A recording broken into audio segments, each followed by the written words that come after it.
Slow simmered beef ragu. So I cut some chuck roast into little bits, and I've been searing them in the pot with a little bit of olive oil. I just season the beef with salt and pepper. It smells so good.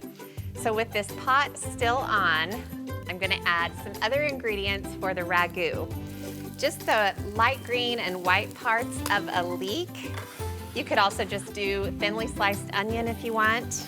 A whole bunch of diced carrot. Ooh, I love these flavors.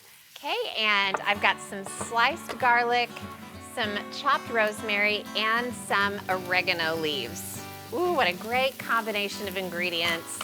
Hearty, rich, and wonderful. So I'm gonna stir these veggies and herbs into the pan, and it's got all of that beef flavor on the bottom of the pan, so it's just coating all those veggies in scrumptiousness. So I'm just gonna cook these veggies for a couple of minutes until they start to soften. You cannot believe how incredible this smells. Look at those leeks and carrots. The beef flavor, gosh, there is a lot going on in this pot, and all of it is good. So I'm gonna bring in the tomato paste. I've got a good amount here, and I'll just plop it right into the pan. And I wanna kind of stir it around the bottom of the pan, again, to kind of mix in with that beef flavor, but also to sort of fry the tomato paste a little bit before I add the other ingredients to the pot. When it comes to cooking for the freezer, I love slow-cooked meats like chuck roast, pork shoulder. They just seem to hold up really, really well. You can freeze things for like 6 to 9 months and they still taste amazing. All right, so now the fun really begins. I'm gonna add about a cup of wine. There is nothing better than this because you can use the spatula to just scrape the bottom of the pan, deglaze, loosen up all those brown bits from the beef, and it just adds to the overall flavor of this ragu, which is incredible.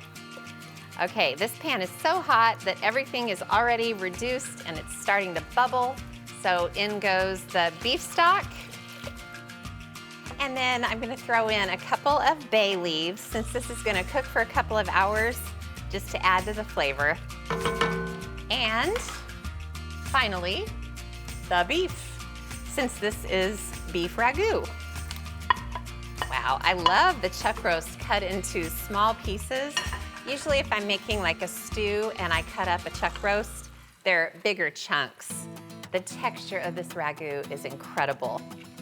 All right, so now, just to fast forward a little bit, I'm gonna bring this to a strong simmer, and then I'll cover the pot, let it cook for 2 hours, leave it totally alone, and then I'll take the lid off the pot and cook it for another 20 minutes.